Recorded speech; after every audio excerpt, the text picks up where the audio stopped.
done and what he's doing in our lives. And so I know that's hard for Stephanie to do, but man, Stephanie did an amazing job with that, and I'm so thankful for who you guys are and your family. It's awesome.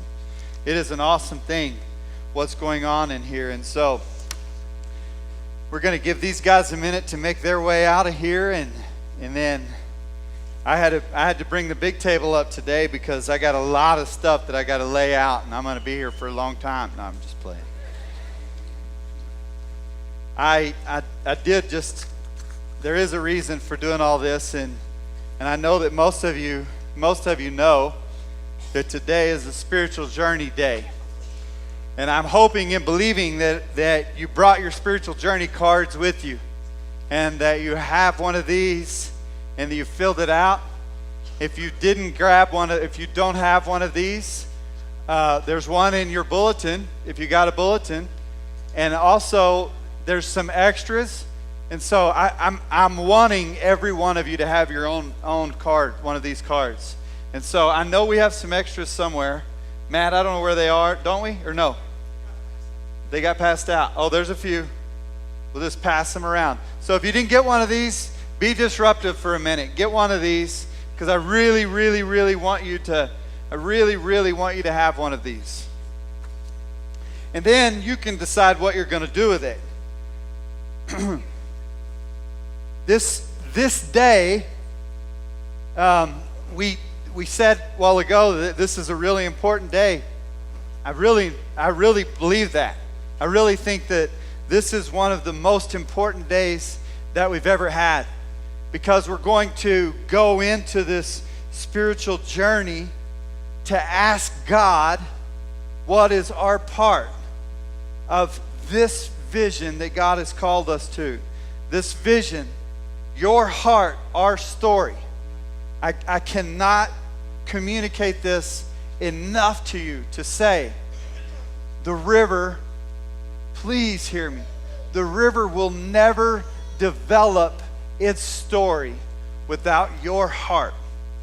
You are an integral part of this, and being involved in it is an enormous thing. And so we're launching into the spiritual journey today so that we can move into, and I want to make sure you hear this clearly too, so that we can move into Commitment Sunday.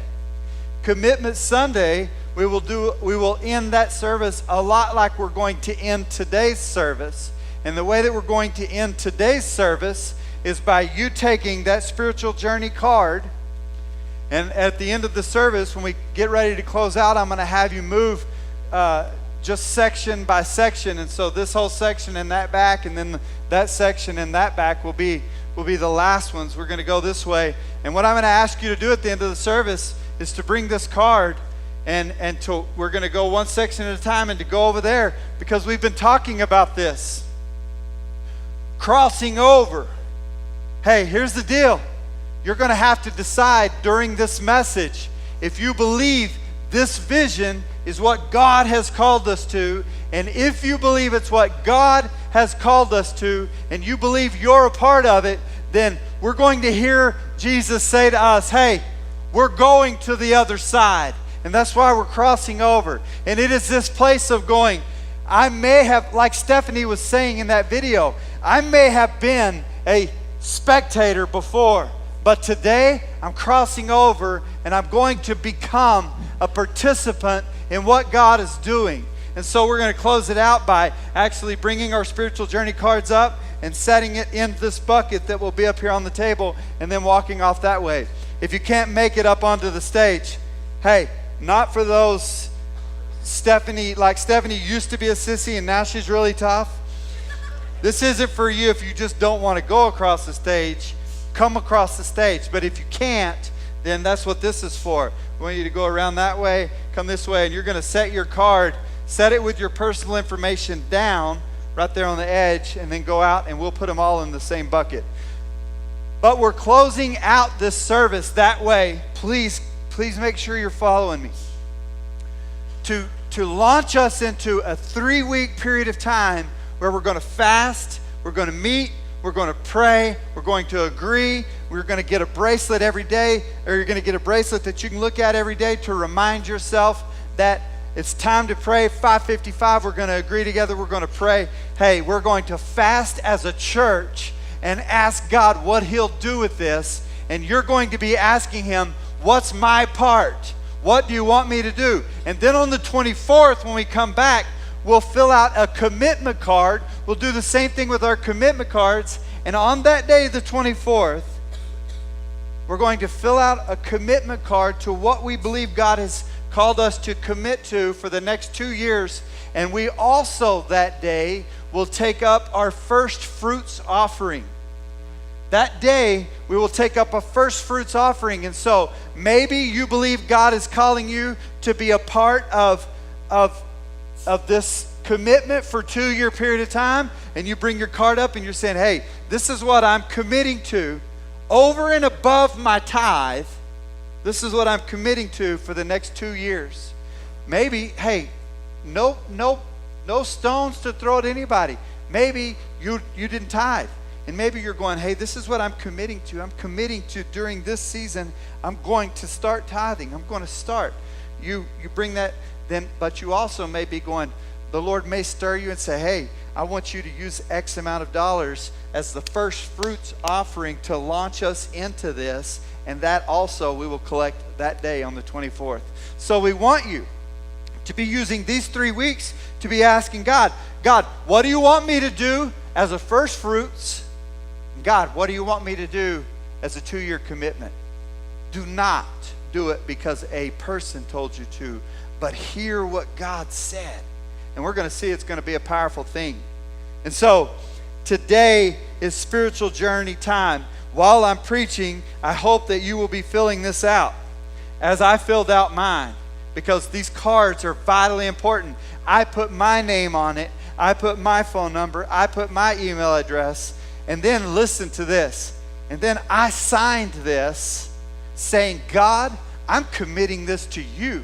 This is what I'm going to do. And you, I'm not being a show off. I better be doing it all because I'm the preacher. You may not do all 4 boxes. You probably should, like I did. But check all 4 boxes. Hey, I'm committing to pray every day at 5:45. That's the first one. Hey, I'm committing every day to read the daily devotional that's going to come out on my River app that I've downloaded. I know you've all done that. And then number 3 is going to be I'm committing to fast. You'll know through that app what we're fasting each day. It's not that you're going to not eat for the whole 3 weeks. But then whatever number 4 is, that's up to you. The Lord has put 2 very specific things in my life that He said, I want you to fast for the whole 3 weeks over these 2 issues. I want you to stay completely away from these 2 things. And so whatever the 4th box is, if you have a 4th box, then you hear God and you check that. And we're going to turn those in at the end of this message. So, the vision for the future. We talked about it last week. Nobody in here thinks that we can accomplish, just us can accomplish all of that stuff. We know that. But here's what I am challenging you to. Is that stuff that we looked at last week, the vision from last week. And by the way, Mike will talk about this at the end. If you weren't here and you didn't get to be a part, immediately after the service in this room right here, I'll be going over what that vision is if you missed it. We only have a room for about 20 people. So first come, first 20 that go into that, you can go to it. The next week we'll do the same thing. Because we want you to find out from God if this is His vision for this church. And if so, what your part in it is. And so as we go into this, I want to say this to you. If you haven't seen the vision, you'll see it later on today or next week. It is, everyone would agree, it's a huge vision. It is by far bigger than any of us. It is so big that I hope you are asking, is it even possible? Is this even possible? Because here's the truth. The scripture says, where there's lack of vision, people perish. The reason that a lot of churches never go anywhere is because they don't have vision about where they're going. They think that coming together and meeting together, that this is it. They think that this is what church is about. This is it. Listen to me. This is not what it's about. We're supposed to do this so that we can find out where He's calling us to go, what He's calling us to do. And so we're going to set the vision in front of you. And that's what I'm doing over this week and the next 2 weeks after, the next 3 weeks after this. And this vision is bigger than us, but let me tell you something. Hear me. The only vision that will ever inspire you to move and engage is a vision that is bigger than you can imagine. If you're going to participate in a vision that you can accomplish on your own will not inspire any movement out of you. But a vision that is bigger than you will inspire us to come together in a heart of unity and oneness, and it will move us. Today, this week, we're going to look in the Old Testament for some biblical answers for some Bible answers as to what stewardship looks like.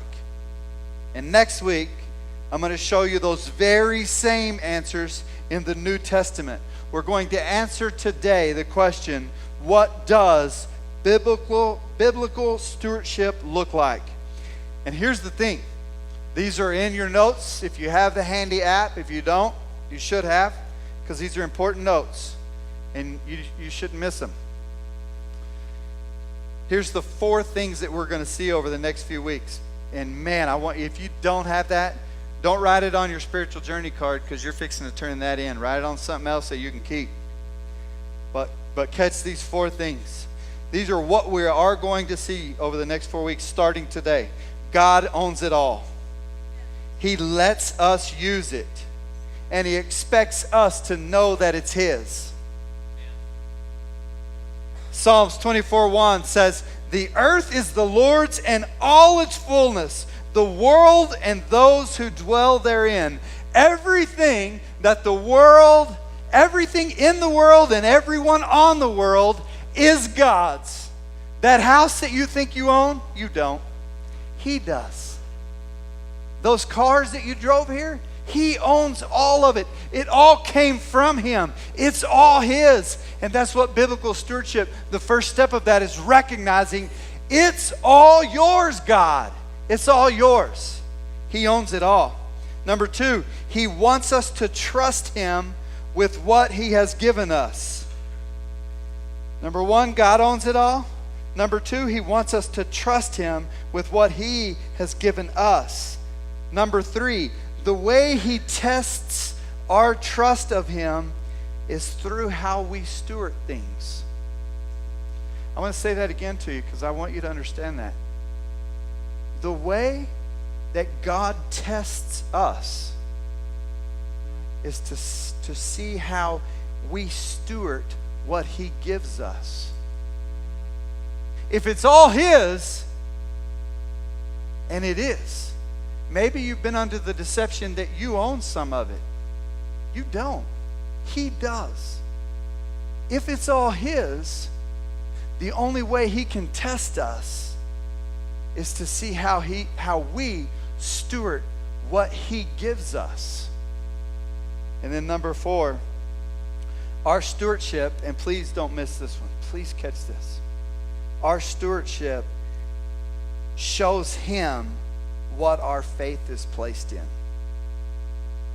Whether we like that or not, church, hear me. Our stewardship is communicating to our Father what we have placed our trust in. Hebrews 11:6 says, "Without faith, it is impossible to please God." So therefore, we know He's going to use our faith in connection with our stewardship. And if the way we steward things, if it doesn't require our faith, it doesn't please God. You are a steward, whether you've recognized it or not before today. I want you to know today, hey, youngest to oldest, you're a steward of what God has given you. And the way you steward that is a test of your heart, and how you do that shows Him what you place your faith in. So I want to say this 2 ways. I want to put all this in 2 different statements, and I hope you catch these 2 statements. our lives are going to tell one of two stories. One, that we're stewards. And here's what the life of a steward looks like. He owns it. He loans it. We use it. He blesses it. It prospers. He's glorified. Man, that's so much better than your response. I don't really need you to respond. I'm playing. I don't want to buy that, but because that makes it cheap. But that's good preaching. He owns it. He loans it. We use it. When we use it, He blesses it. It prospers, and He's glorified. I'm telling you, when you put those things together, what you're going to see is you're going to see the scriptures begin to click. Scriptures like Matthew chapter 6, verses 33. For us to seek first Him. It puts us in the back seat. Seek first Him, His righteousness, His glory, and all these things will be given to us. Here's what we don't believe. We don't believe the last part. So we think He's not going to give it to us if I don't hoard it myself.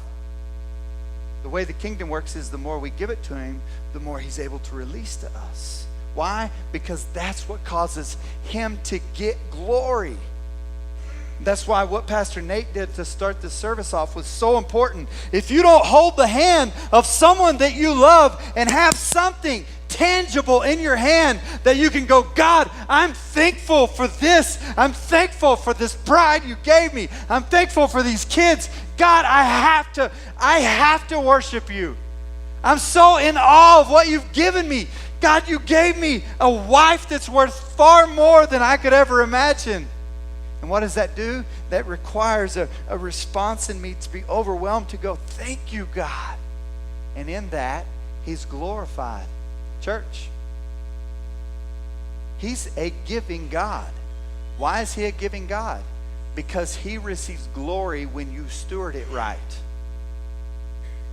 He gets the glory when you're a good steward. So I want to say this one more time, because I think this is deep water. I think you're either sleepy or confused. Or maybe both. Maybe. It's possible. That's where I usually stay. Stewardship. He owns it. He loans it. We use it. He blesses it. It prospers. He's glorified. So we all want to sign up for that, right? Absolutely. That's the kind of lives we want to live. So our lives tell one of two stories. Either that story or this. Now, I don't want you to miss this.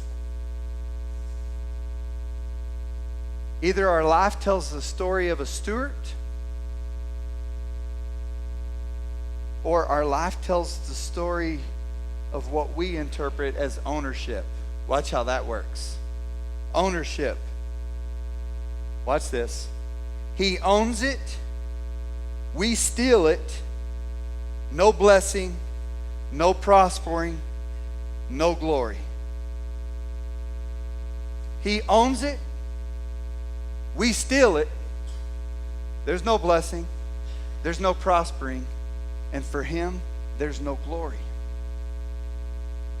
You see, the reason we have to learn that God is a giving God is not about us. We're just goofy enough to think it's about us. Well, I can't ask God to make me prosper. I can't ask God to make me prosperous because that'd make me arrogant, or that'd make... No, what?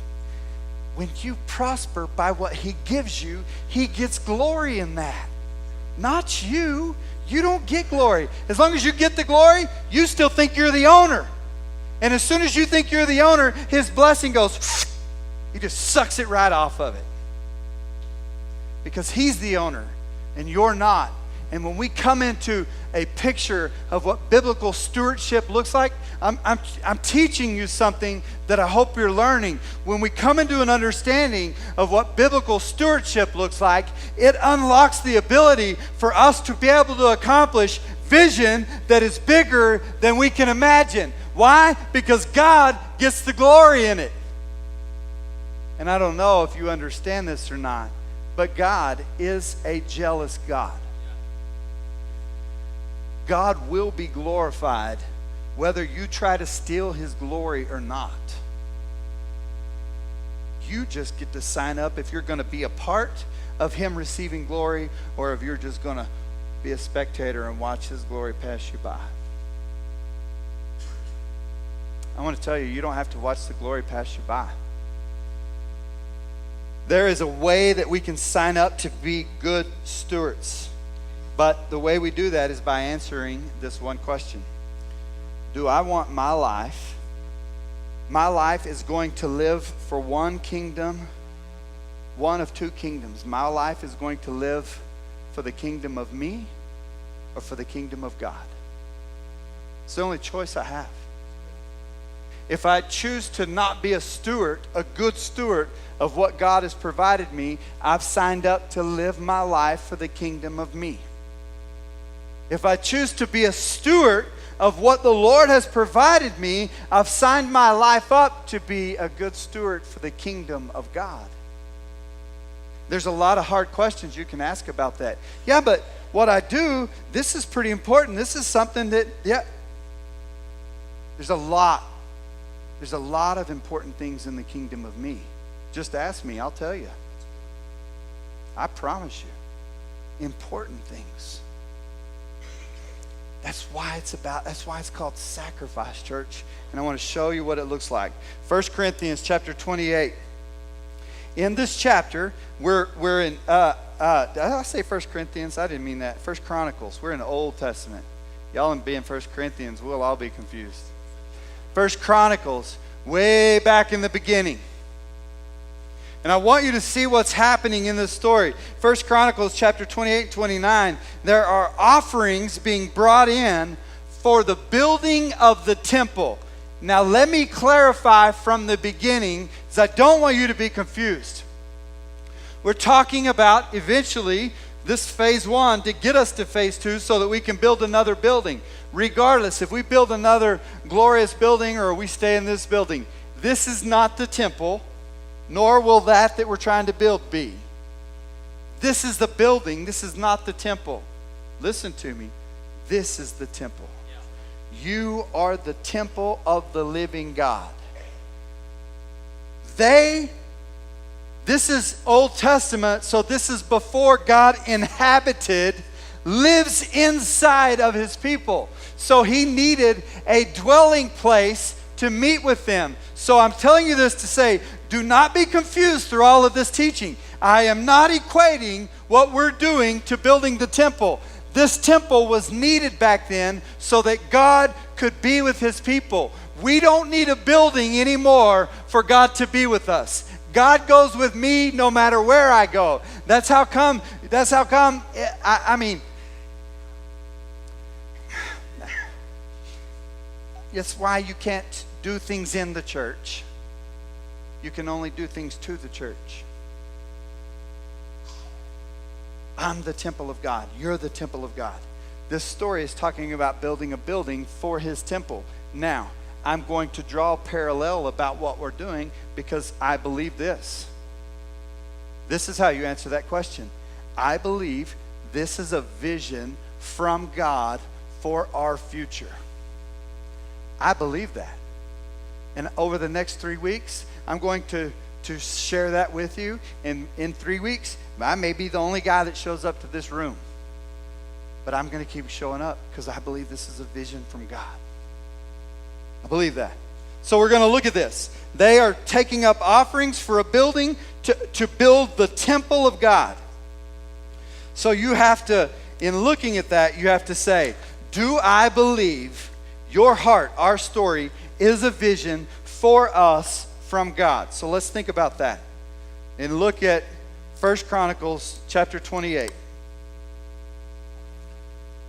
Verse 1 says, Now David assembled at Jerusalem all of the leaders of Israel, the officers of the tribes, and the captains of the divisions who served the king, the captains over thousands and captains over hundreds, the stewards over all the substance and provisions of the king and of his sons, with the officials, the valiant men, and all the mighty men of valor. David started out by communicating the vision that God had given him to his leaders. We have been meeting with different leaders in the church for months in order to come to this. We have been meeting with leaders, we've been praying about this, and we've been talking about this for months in order to get us to this day, to this spot, just exactly like David did. Now look at verse 2. Then King David rose to his feet and he said, "Hear me, my brethren and my people. I had it in my heart to build a house of rest for the ark of the covenant of the Lord and for the footstool of our God, and had made preparations to build it. But God said to me, you shall not build a house for my name, because you have been a man of war and have shed much blood." David had it in his heart to build the temple for God. So God, it was originally God's idea, but God gave it to David. He implanted it in the leader's heart. The obligation that you have to be in this church is this. You have to decide what you're exposing yourself to. If you are exposing yourself and your family to leadership that you believe listens to God or not. And if you haven't determined that yet, you need to make that determination. Because especially the men in the room, listen to me, as the leader of your household, you are going to be held accountable for what you set your family in front of. There's leadership, and you're going to have to decide, am I setting myself in front of leadership that I believe hears from God? David had this vision from God, and he shared it with his leaders first. God said, David, you got the right plan, but you're the wrong guy. So this vision from God started in the heart of a leader. And whenever it started in his heart, it says that he made preparations for it. That means, here's what that means to us. He moved and he engaged with the vision. When vision is set in front of you, you have to decide, will I move and will I engage in it? Will I involve myself in this vision, or will I simply watch the parade go by? You have to make that decision. No one can make that for you. Now, skip down to verse 6. Verse 6 says, "Now he said to me, it is your son Solomon who shall build my house and my courts. For I have chosen him to be my son, and I will be his father. Moreover, I will establish his kingdom forever, if he is steadfast to observe my commandments and my judgments, as it is to this day. Now, therefore, in the sight of all of Israel, the assembly of the Lord, and in the hearing of our God, be careful to seek out all the commandments of the Lord your God, that you may possess this good land, and that you leave it as an inheritance for your children after you." This verse says that Solomon is to build it. And it says that Solomon is to do this, that the people are to count on the fact that Solomon stay focused on what God said to do.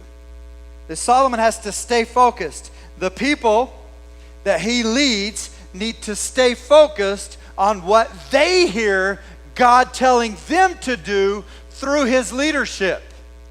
So throughout this whole thing, you're not going to hear me stand in front of you and say, you better do this. But what you are going to hear me stand in front of you and say is, you better determine if you are hearing from God or not.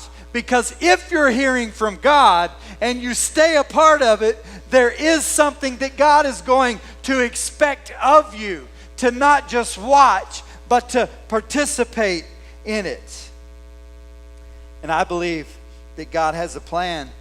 But church, listen to me. Not only do I believe that this plan is a plan for us, but I believe that this plan is for many to come after us. Do you believe that? Do you believe that the church that you're involved in should only make a difference in your life, or should the church that you're involved in make a difference for your life and for generations to come? You have to answer that question. You have to answer that question. Well, you say, well, we can't believe that we have a vision from God and half-heartedly follow it. It won't work.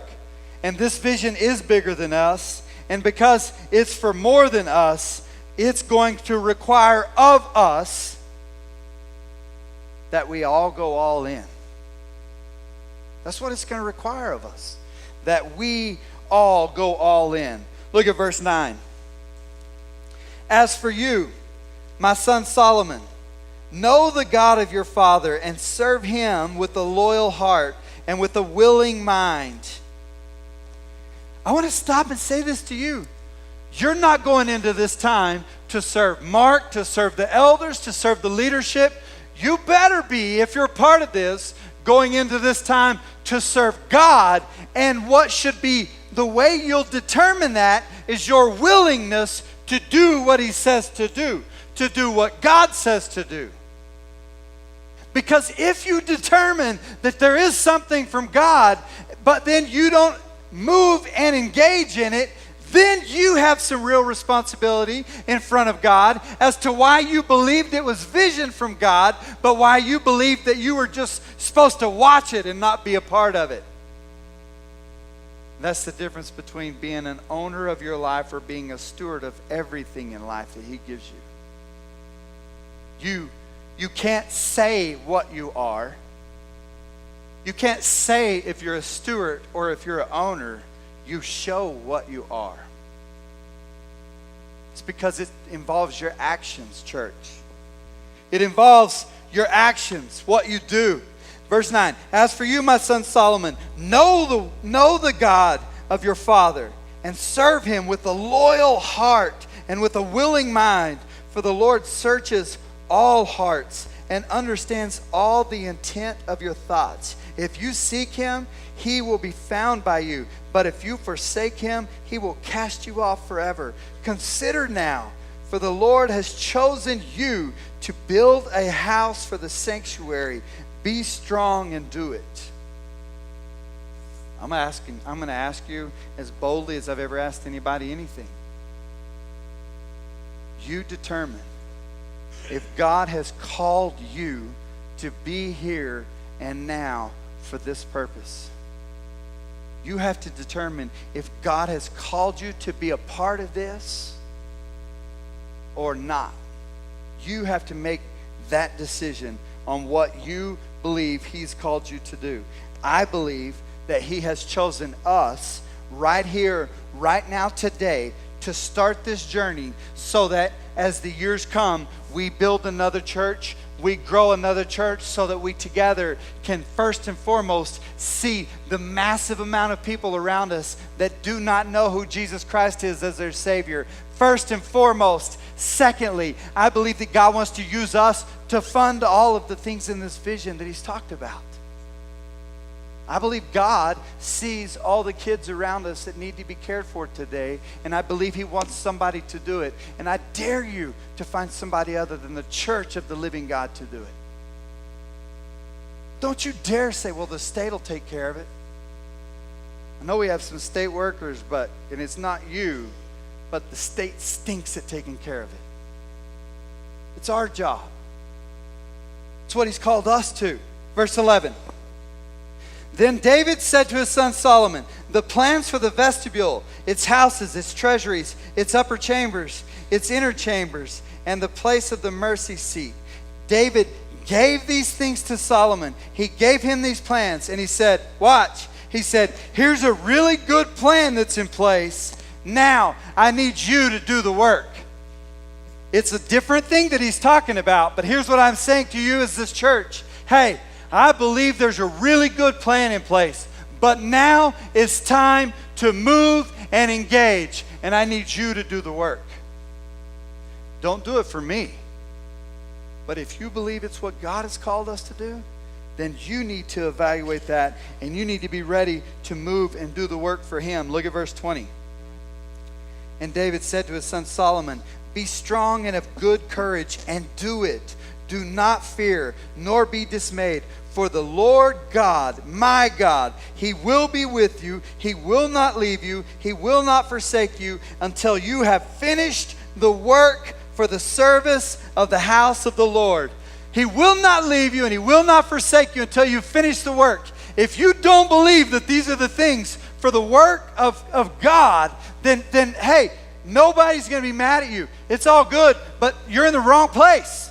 You should go somewhere that you believe in a vision that's bigger than you and bigger than them, and that's something that God has called you to. But if you believe it's here, and you believe it's now, and you believe God has called us to affect us and many others around us, then it's time for us to roll up our sleeves and be ready to go in together as one body and do the work. It's time for us to get together, and we have to believe that if God has called us to it, that he's going to see us through it. You have to believe that. Now watch. Chapter 29, verse 1. Furthermore, King David said to all of the assembly, "My son Solomon, whom alone God has chosen, is young and inexperienced, and the work is great, because the temple is not for man, but for the Lord." David communicates his vision, and he says, listen, this vision is huge. It's way too big for David. If you don't go in with him, it'll never get accomplished. So people, you have to decide if this vision is from God, and if it is, then roll up your sleeves and be ready to follow him, because he's going to lead you to the work, but you're going to have to do it. And I'm saying to you, church, I believe this is a vision for our future. I believe this is what God's called us to, and I believe if we go to it, he's going to see us through it, but it's going to take a lot of work, and it's going to get old, and it's going to get tiring, and we're going to get tired of doing the work, and we're going to wish we'd have cashed in, and we're going to wish we'd have quit. And that's why we're making a commitment today to say, no, if I'm called to it, God, I believe that you're going to follow me through it, and I'm all in. I'm trusting you, and I'm walking through the whole thing. That's what he's called us to. So, church, this is huge. But what you decide is what part of it is for you to accomplish. And in 10 years, when a videotape plays of the river, wherever it is, and you see the people's lives that stand up and say they were affected, will you be able to sit in your seat that day and go, wow, I was a part of that from the beginning? Because I promise you, 10 years from now, there will be a video played. And we will look back and say, hey, you remember your heart, our story? When we all pushed our chips into the middle of the table and we said, God, we're all going all in. We're going to see a vast amount of people that are going to give testimonies that are going to say, my life was changed because I plugged into the church. I always thought the church was just a place to drop my kids off and get something, but then all of a sudden God got on me and my life changed. And now I figured out that it wasn't just about being saved, but it was about being transformed every single day of my life. And because I said yes to that, look at how many other people's lives have been changed. We're at that point right now where we have that opportunity to let what I'm asking you to do today is to not be affected by what I'm saying, but be affected by what that video in 10 years is going to say. And even greater than that, hey, even greater than that, what is going to happen between you and God. This isn't about trusting me or these leaders. This is about you trusting God. And you're going to stand in front of him someday, and you're going to give an account of what you did with that. And let me say up front, like I say all the time to you, I'm going to stand in front of God, and I'm going to give an account for what I've said to you today. I'm going to answer for it. And I believe in it. And I think it's the right thing for us to do. Now, look at verse 2 and 3. I'm almost done. Now for the house of my God, I have prepared with all my heart, all my might, gold for the things that are made of gold, silver for the things of silver, bronze for the things of bronze, iron for the things of iron, wood for the things of wood, onyx stones for stones to be set, glistening stones of various colors, all kinds of precious stones and marble slabs in abundance. Look at verse 3. Moreover, because I have set my affection on the house of my God, I have given to the house of my God over and above all that I have prepared for the holy house, my own special treasure of gold and of silver. David said, listen to me. I'm going all in. I'm not asking you to do anything that I'm not willing to do. I'm going all in. And I'm telling you as the leader for this, I believe in this vision so much that the Urquhart household, we're all in. You have to decide if you're going to follow us or not, but we're putting all we got into it. We're trusting God for it. And we're going all in because I want to be a part of seeing Him move in such a powerful way. I want to be a part of seeing God move in a way that nobody can lay credit to. David said, I'm all in. Then look what happened in verse 6. Then the leaders of the fathers of the houses, the leaders of the tribes of Israel, the captains of thousands and hundreds, with the officers over the king's work, they all offered willingly. So David said, I'm all in. Then the leaders said, I'm all in. Then what happens? Look down in verse 9. Then the people rejoiced, for they had offered willingly, because with a loyal heart they had offered willingly to the Lord. And King David also rejoiced greatly. The king said he's all in. The leaders said they're all in. And then the whole body said they're all in. And what happened? This is the last part I want you to see. Look at verse 10. Therefore David blessed the Lord before all of the assembly. And David said, blessed are you, Lord God of Israel, our Father, forever and ever. Yours, O God, is the greatness, the power, and the glory. Hey, it's His glory, it's not yours. You don't get to steal it. You can try, but it's His glory. And there has to be a way, church, that we begin to test ourselves to see if we want to hog the glory or if we really believe it's all His. Look what that goes on to say. For all that is in heaven and in earth is yours. Yours is the kingdom, O Lord, and you are exalted as head over all. Both riches and honor come from you, and you reign over all. In your hand is power and might. In your hand it is to make great and to give strength to all. Now therefore, our God, watch this, we thank you and praise your glorious name. But whom am I and whom are my people that we should be able to offer so willingly as this? For all things come from you, and of your own we have given you. I'm asking you to see if you believe that with me. We're going to talk about sacrifice. That's what this whole thing is talking about. It's talking about sacrifice. And if you finish through verse 17, let me just read it to you really quick. I know this as my God, that you test the heart and have pleasure in uprightness. I think a lot of you right now are going, I don't know, Mark. I think it's you. I don't know, maybe you're not saying that. But I'm telling you right now, I believe it's the Lord that wants to test our hearts. I believe it's God that wants to test our hearts.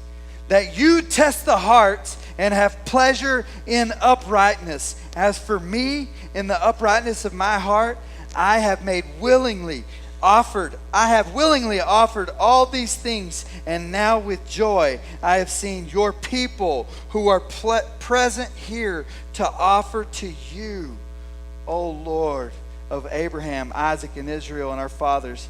Keep this forever in the intent of the thoughts of the heart of your people, and fix their heart towards you. You see how that ends? It says, oh Lord, keep this forever in front of your people so that we can fix our eyes towards you. I want you to pull that spiritual journey card out now. I'm going to ask these guys, they're going to come up here and make some arrangements, move some stuff around.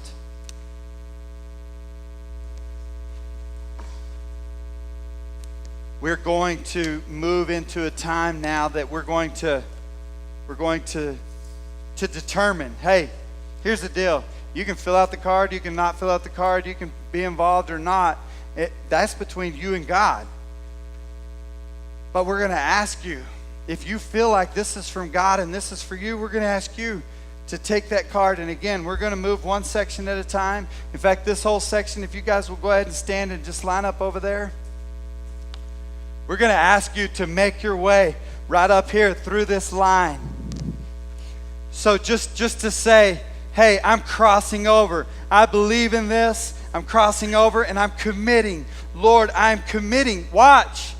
I'm committing to pray, God, to say, you show me what I'm supposed to do. I'm not committing to follow Mark in whatever, but I'm committing to say, God, I'll open up my heart and I'll let you show me what I'm supposed to do. You're just going to make your way, drop your card in this bucket. If you come by the front there, just drop it on the front and we'll put it in the bucket for you. This is a time I'm going to turn my mic off. This is a time too that I'm going to go stand by my wife and I'm going to say, God, you show us what our commitment is. You show us what that is. After this group comes back, once they all get done, if this group would follow them, then you guys, and then you guys.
Wow, that's pretty awesome. It was pretty awesome to watch everybody walk across that stage. Yeah, pull it down. You guys, here's the thing. This spiritual journey, those aren't big things we're asking you to do, but I guarantee you that there's going to be days where at 5:55, the last thing on your mind is going to be trying to figure out, stopping and praying for a minute and trying to figure out what the fast is for the next day. So you guys stick with it. It'll make a difference. It really will. Ask God to speak to you about what's going on and what you need to do with this campaign, and he'll speak to you through this. So we've got a few announcements that we're going to close with the last worship song, and it's so good. You guys are really going to enjoy it. So this weekend is Awaken for the kids. Money's due. See Nate. He'll be back at the table in the fellowship hall where all the signups are. They can probably squeeze some kids in yet if they haven't got their applications turned in, but talk to Nate this morning. The weekend after next, the 15th and 16th, we're hosting a rebroadcast of the XO conference, and that's for marriages. You guys, if you've never been to the XO conference, it's awesome. It's a great way to invest in your marriage. It's going to be $40 for the meal that we have catered in on Friday night. Sign up and be a part of that. You'll enjoy it. Let's see here. We have a new ladies' Bible study that's starting this Tuesday in the either in the fellowship hall or the green room back here. Sarah is leading that. Sarah, raise your hand. She's kind of short, but okay. It's going to be in the green. It's going to be in the green room back here. But you guys, it's the Armor of God study that the ladies did in the evening last semester. So you guys want to be a part of that. There's a sign up in the back for that as well. A couple more things.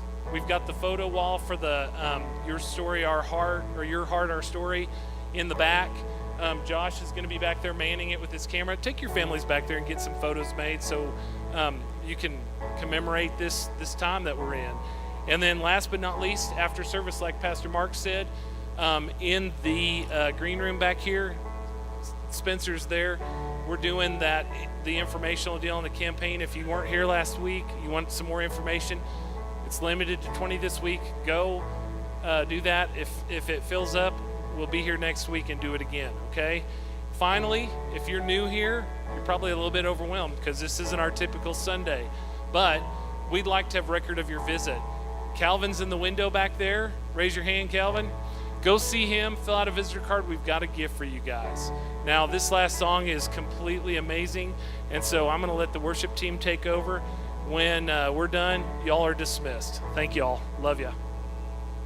Well, we hope that this week's message blessed you. If you want to stay up to date with things going on with the river, follow us on Facebook.